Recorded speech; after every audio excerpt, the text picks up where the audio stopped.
Salut à tous, on se retrouve avec Edouard qui fait top 8, 5ème exactement, au WCQ de Fécamp, avec un deck spicy comme on connaît chez lui. Est-ce que tu peux nous présenter ton deck, ou tes decks j'ai envie de dire? Bah écoute, on a joué Snake Eyes, Ouais. Triban. Snake Eyes, c'est Préban, évidemment. Ouais. Il faut savoir que ce deck là c'était un peu la dernière danse de cette carte, c'est juste avant la ban, on en profite et c'était pour tester des trucs. La dernière danse de Moon en effet. La dernière danse de mode. Oui, exactement. Bah écoute, on va commencer. Ouais, c'est parti. Deux Snake Eyes H, parce que bah elle est pas 3 encore. Elle était pas encore à 3. Ouais, mais très cool. On se rend compte à quel point les cartes sont fortes, parce que l'engine est vraiment très fort. Pas grand chose à dire de plus, c'est vraiment H est fort. Deux Poplar, parce que bah, t'es obligé de le jouer et t'as flemme d'en avoir que un dans le deck. Si tu pioches avec H, bah, tu peux pas jouer au jeu, donc c'est un peu chiant. Donc deux Poplar. Le Bonfire parce qu'il est à 1, pas de chance, mais bon, la carte est broken parce que c'est plus accès à Poplar quand H fait arrêter, c'est vraiment très fort. Et pour finir, les 3 petites briques, enfin les 3 petites, en vrai c'est eux deux c'est les briques, parce que vraiment tu ne veux pas les avoir en main de départ. Elle est très importante dans le deck, on verra tout à l'heure pourquoi. Oui, spécifiquement dans le deck et pas ailleurs. Et lui il est juste trop fort pour trop de raisons, c'est des body 1 guerrière et c'est vraiment hyper fort. Et j'imagine que t'en parleras après, mais le fait qu'il y ait un terrain Snake Eye, c'est très important. Et oui, et le terrain Snake Eyes qui arrive juste là. En fait, lui qui va poser flamberge, on pose toujours flamberge dans ce deck là pour jouer autour des nibles, c'est très important. Et bon, vous allez voir, avec le site vous savez de quel deck c'est, donc ça va permettre de générer trop de body pour finir la Lopi Yumi, donc c'est incroyable. Et ensuite, les Snake Eyes de base, quand tu les normes, ils vont arriver sur les Finsmith pour poser un César très tôt dans le combo. Ou tu prends Nib, auquel cas bah, tu n'as pas de César. Mais au moins, tout à l'Obiumi va finir de résoudre grâce au temple et à Flamberge qui est en zone MP. Qui va sortir de niveau 1 et d'ailleurs tu vas pouvoir finir ta petite combo Yumi tranquillement post-Nibiru.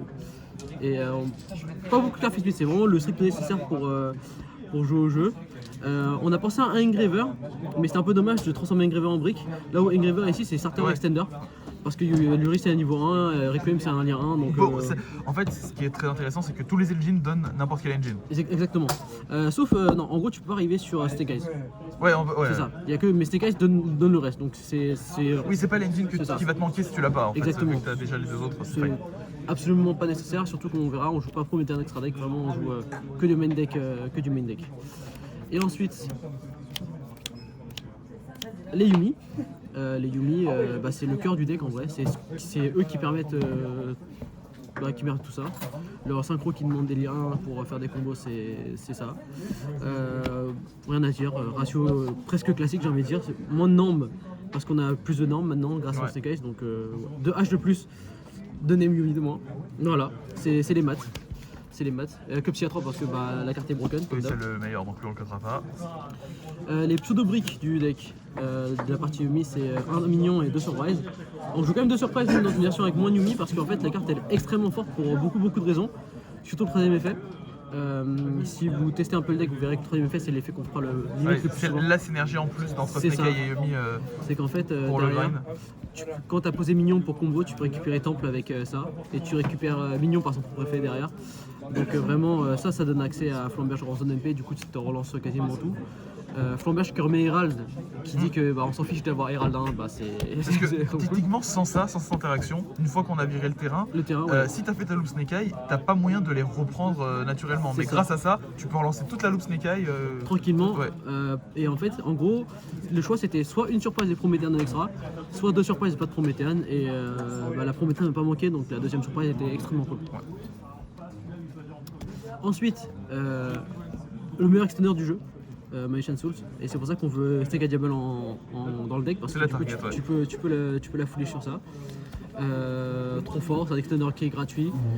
C'est un tuner ou un non-tuner en fonction de ce que tu veux. T'as beaucoup de magie à cost grâce aux Snake Eyes qui se remettent en zone MP si t'es un peu en galère et tout, donc c'est super sympa. Chaque fois que je l'ai pioché, c'était trop fort, donc voilà, rien à dire dessus.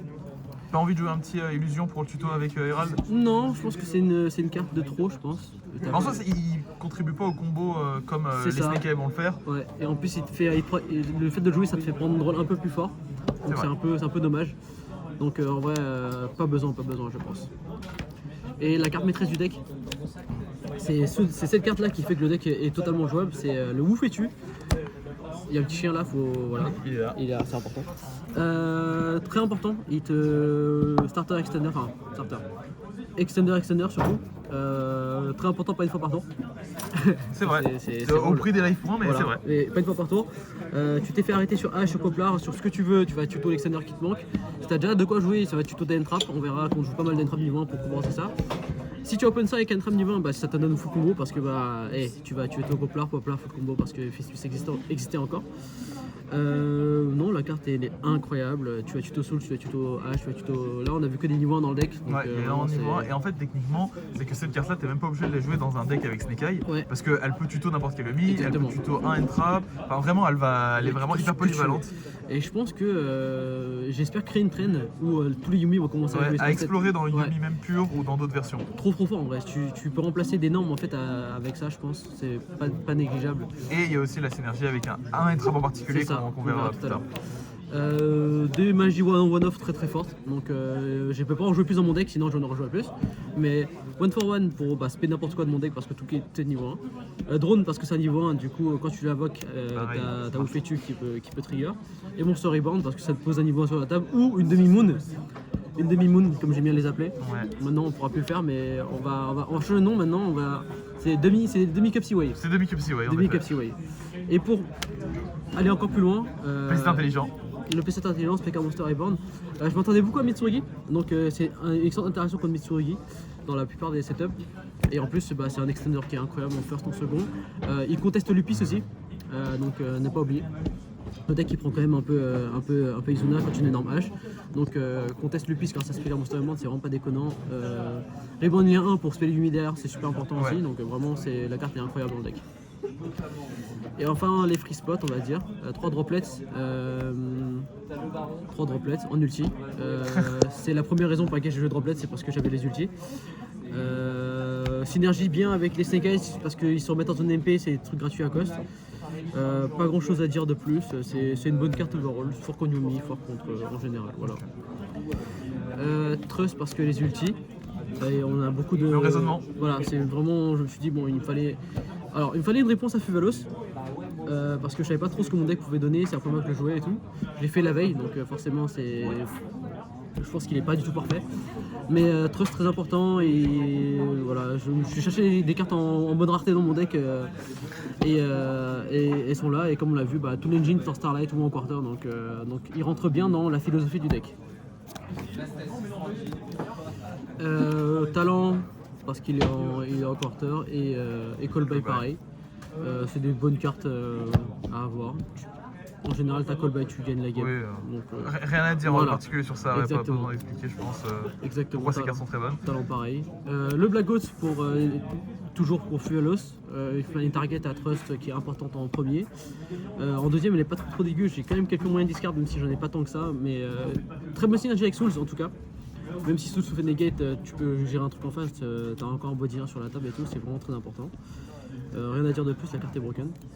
Les Fuvalos, j'en ai que un en quarter pour l'instant. Pour l'instant, mais il n'y a pas de problème. On cache. Voilà. Que dire de Fuvalos, il n'y a rien à dire, jouer la carte.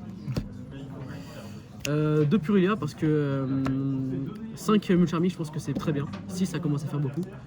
Et à 60, là évidemment, le deck est à Ouais. 60. Est-ce que à 40, tu penses que 5 Mulcharmy c'est trop ou ça va aussi? C'est le bon ratio, je pense 5. Peut-être que t'as 4 et genre 2-2 ou 2-2 ou 3-1. Ok. Je pense que c'est vraiment pas mal en termes de maths. C'est ce que j'avais vu aussi. Donc voilà, 2 Mulcharmy. Et surtout j'en avais que 2 parce que Guillaume Marron Guigui m'a pas donné mon 3ème encore. C'est sa faute. Ouais. Donc peut-être que s'il me l'avait donné, j'aurais joué le 3ème, je sais pas. Mais en vrai, à 60 sûrement, mais à 50 ou moins, je pense que le bon ratio c'est 5 Mulcharmy, je pense. Ok. En fait, c'est pas des bonnes normes, c'est pas niveau 1. Si c'était niveau 1, j'aurais le 9. Oui, parce que du coup, dans ce deck-là, t'auras pas la place pour jouer le mirage. C'est ça. Là où dans Yumi normal, T'auras peut-être t'auras la Almirage. place pour le mirage, du coup, tu Ouais. peux les normes. Honnêtement, si c'était niveau 1, j'aurais le 9. Oui. Voilà, je le dis, c'est dit. Un Nibiru pour finir sur les Mulcharmy. 3H, c'est des quarters. Réponse encore en Mulcharmy. Pas rien à dire de plus dessus. Juste pour les Mulcharmy majoritairement. La meilleure carte du deck. Ouais. Droll. Target de Oufetu. Bah, c'était ça aussi le combo qui est intéressant, c'est qu'il y a beaucoup de cartes qui sont là en réponse au Mulch Army, donc Thrust, Droll et H. Et en fait, ce qui est très intéressant, c'est où tu peux aller tuto Droll pour l'activer directement. Et après, il y a un combo que tu as déjà fait qui était assez méchant avec Droll par rapport à ça. Potentiellement, on peut le récupérer, mais peut-être qu'on va vous montrer la petite combo à la fin. Donc ouais, vraiment, la carte était très très bonne. Je m'attendais à un peu de Mitsu, donc en vrai, c'était pas mal. Étonnamment, super fort contre les Varon Canine. Je m'y attendais pas, mais vraiment, c'était très fort. Et surtout que maintenant qu'il n'y a plus Paradise, ça devient encore meilleur. Donc vraiment. Au tournoi, elle était là. Et t'en as pris aussi. C'est ça. Shout out à Alexis. C'est ça. Mais donc, là, très très cool. Fuck Paradise. 3 Veiler Max Arity. Voilà, c'est les plus belles. Donc voilà, il n'y a pas de problème. Et niveau 1. Et niveau 1, c'est vraiment pour ça que je l'ai joué. On a pensé à Dizzy-Crow, mais je trouve qu'il n'avait pas assez d'impact encore. Mais à considérer pour après la baniste. Et enfin, je viens de les recevoir, donc je les ai joués. Donc les 3 Hyper Monster Light. Un peu chance, pas des niveaux 1. Mais on fait avec. Voilà, c'est une bonne carte overall. Donc franchement, écoutez, c'est fort. Voilà. Passons maintenant à Extra Deck. Ouais. 2 Snatchy, le Herald en Quarter et les Snatchy en Starlight. Ça, il n'y a pas plus que super malheureusement. Évidemment. Ça va être un deck, juste quand je vois ça dans un deck, je me dis, le deck doit pas être évident à jouer parce que tu dois vraiment utiliser intelligemment. Une fois que tu en as que 2, tu dois l'utiliser intelligemment. Alors en fait, c'est assez vrai, en même temps c'est relativement pas vrai dans le sens où j'ai jamais joué à 3 Snatchy. Ok. Donc j'ai jamais eu le ressenti besoin. Ouais. Donc honnêtement, si vous apprenez mieux à jouer Yumi, je pense que le 3ème il est vraiment pas nécessaire. C'est vraiment pour les setups très grindy, très bizarres où tu as besoin du 3ème. Mais comme le deck il grind d'une autre manière, t'as pas besoin du 3ème je pense. Donc 2 c'est très très fine. 1 ça devient commencer à bizarre, mais 2 c'est très très fine. Franchement 2 c'est vraiment du confort. Mais 1 c'est jouable. Surtout qu'il n'y a pas de bestial encore, mais voilà. Ça peut changer, ouais. Je joue le Canéral parce que bah, il n'y a pas besoin de plus. Avec Flamberge, on le remet en zone MP. Voilà. Très fort. Doom Dragon parce qu'on joue les Snake Eyes. Et ensuite, on va partir sur les Finsmith. Les Finsmith, Requiem en QCR, la Necrocup en Starlight. Merci encore Alexandre pour l'US. Rien à dire, en gros on joue M7 parce qu'en fait ça te permet de bridge depuis Moon ou n'importe quel Phasis à le full combo Yumi. Et surtout ça te permet de récupérer Droll quand tu t'es auto-droll. Donc c'est hyper important. César, en gros quand tu normes H, tu peux faire César avant de finir ta loupe Yumi, donc c'était extrêmement fort. Voilà, rien à dire de plus. Et Necrocup ça reste une très bonne carte, donc voilà, piocher avec c'est bien. Et enfin les petits flex spots on va dire. Ouais, je la mettrais presque en engine Yumi dans ce deck. Et Anima aussi en théorie. Anima aussi, ouais. En vrai les deux étaient hyper forts. Non, HFA, Imperm, Anima, Spell Yumi de la main, t'as besoin de 2 autres entraps de plus pour arrêter. Donc tu bats. C'est un peu comme avec Link Decoder où tu bats 3 entraps avec 2 cartes d'engine. Donc c'est extrêmement fort. Quand tu contrôleur, tu peux link off le Doom Dragon, tu peux link off le M7, tu link off beaucoup de choses pour le faire. Il est super important dans le deck, il est super cool aussi à jouer. Ouais. Donc, franchement, il permet beaucoup de plays super intéressants aussi. Donc vraiment, il est hyper cool. Et SP parce que c'est une bonne carte overall, il n'y a pas de purge, donc pas de conflit. En plus, j'ai reçu en Starlight, donc je l'ai joué. Forcément. Et maintenant pour le side deck. 3 lancers parce que je respecte encore ma liste, j'adore le deck donc pour moi il existe encore. Et en plus c'était pré-ban donc il était un peu plus fort. Exactement, donc vraiment rien d'autre à dire dessus. Utile contre Kaden Cresson, I guess. Je le rends jamais contre Cresson mais ça existe donc voilà. Il y a des gens qui jouent Arcust donc pourquoi pas. J'en connais un des dommages collatéraux. Voilà, c'est ça, il prend. 2 nibs de Bell, en gros c'est les 2 nibs en plus pour le Go First ou potentiellement Go Second en fonction du deck qui se les prend. Bell c'est une bonne carte overall, ça protège tes plays et tout, c'est cool. Donc j'avais besoin de plus d'entrap en Go Second en fonction des decks. Donc j'ai 2 Bell de plus. Evenly, parce que mon deck se prend pas lancer donc je peux jouer Evenly. Des match-ups qui se prennent plus les breakers et moins les entraps, bah, je rentrais plutôt Evenly. Je saurais pas les citer de tête, mais au feeling ça arrivait pas mal quand même. Au pire, je rentrais tout et je me au Go Second, j'ai 30 cartes de Go Second et puis bonne chance, mon pote. Et je l'ai résolu 2 fois donc c'était cool. Franchement, la carte elle est super forte dans le format. Surtout si tu baites le premier Herald et tout. Maintenant qu'il y a qu'un Herald, ça commence à être violent. Alors, on prend encore plus de valeur. Ouais, franchement, c'est pas mal. Et enfin, les cartes de Go First. bah, Pépé il est mort, donc il va même plus à l'EHPAD, il va au cimetière maintenant. Donc voilà, la carte elle est très forte. Anti-spell c'est broken, surtout on joue des CKs donc les continues on aime bien. Est-ce que tu l'as pioché? Oui, je l'ai pioché une Oh fois. putain, Et le puis mec une il devait fois. avoir bien les crantés. Hein. Bah ouais, et surtout quand j'avais pioché, j'ai top deck Monster Reborn et j'ai cost ça avec H, il était pas content. Donc voilà. Et barrière dimensionnelle pour Trust, rien à dire dessus. Majoritairement Dracotail. C'est bon, ça, ça, Dracotail, le Yumi, hein, franchement les deux. Et même K9 variant, tu dis X6. Franchement, la Diva elle est relativement underrated dans le format. Bah, là, Amaury il avait joué x3 dans son side, apparemment elle a été extrêmement bonne la Ouais. carte parce que déjà il a un mauvais match-up avec Dracotail, Orcus contre un côté. Et ouais, franchement, la carte j'ai un peu dormi dessus aussi. Je pense que je vais commencer à la repasser à Ouais. plus que 1 dans mes sides. C'est vraiment pas mal. Bah moi elle a 1 parce que Trust, mais Oui. sinon je la jouerais peut-être à plus. Et désolé pour la commune, j'ai pas trouvé ma quarter. Mais voilà, on va régler ce problème. Ouais. Voilà, overall c'était le deck. Et moi je vous propose une petite loupe. Une Petit loupe loop, pour ouais. finir. Pour finir. Donc on va prendre allez, un petit exemple sympa, un petit son tout cool. On va prendre un Woufetu. Pour comprendre le bridge un peu entre les archétypes. Même pas, juste un petit Woufetu et un petit Coupi. Ok, vas-y, montre. Donc par exemple, on fait un norme Coupi effet, on va aller récupérer le petit goat, la petite goat surprise. Aussi, ce qu'il faut dire aussi, c'est que ce deck-là, en fin de format, on savait qu'il n'y a personne qui allait jouer de rôle en main, ou très peu. Ouais, c'est Du ça. coup, tu vas pas. À la une, tu ne seras jamais punir sur le fait que le deck prend un peu plus de rôle qu'un Yumi classique. honnêtement, Mais le deck a quand même beaucoup de play intéressants sous drôle. Voilà, c'est ça. En Et fait, sous Nibiru. et sous Nibiru surtout. Parce que vraiment, c'est ça. Et mettons, on te drop Fuel aussi. Donc c'est chiant. Ouais. Oui, non, elle est assez embêtante pour le coup. Petit Woufetu, on récupère le petit drôle. Mhm. Et du coup, hop, une petite. Lien 1.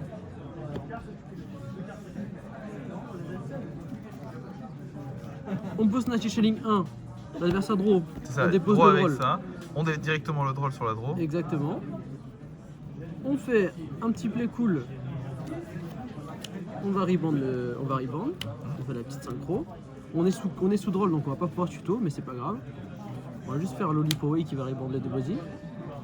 Les deux, ils deviennent Moon et Requiem. Adieu Moon. Ouais, ça marche plus, ça. C'était vraiment pour profiter une dernière fois Voilà, avant la la fin dernière de... danse, comme on l'appelle, la dernière danse. Engraver sur équipe. Hop, on invoque la petite Necroquip. Engraver sur respect, tu remerges toujours Requiem dans ce setup là. Ici, tu vas faire. Bien ici. Tu le fais ici ou en bas, en vrai ça change pas grand Ah, chose. tu m'appelles le leak ici. Voilà, Ok, là ok. tu fais juste Ptolémée effet. Ouais. Tu récupères le petit drôle en main, tu reposes, tu as 5 cartes en main, dont un drôle. Donc tu finis ton tour comme ça, et l'adversaire doit jouer sous drôle alors qu'il a fait Fuvalos, il a Ouais. pioché que 1.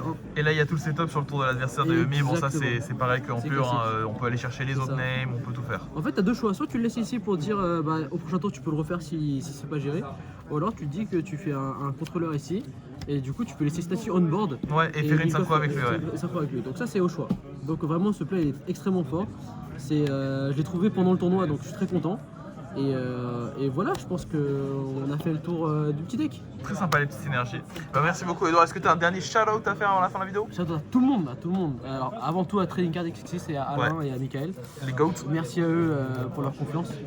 Merci à Jalil d'avoir aidé à finir cette decklist. Merci à Théo de filmer. Et merci à la NSE en entier. Félicitations à toute la NSE et à Lucas aussi d'avoir top fait ce tournoi. Ouais, Lucas il est chaud. Franchement, on est chaud. Hein. Sa saison. On est chaud là, franchement, Ouais. là on commence à y aller. Petit tournoi quand même, 90 personnes, c'est pas tant que ça, mais très content d'avoir pu top avec ce deck de la dernière danse de Moon. Franchement, le seul Finn Smith du top 8, donc je suis très C'est vrai, content. c'est vrai. Je suis très content de ça. Donc à voir ce qu'on fait post-ban. Et petit message pour la fin, Norme H et full combo malice. C'est vrai. Allez, salut.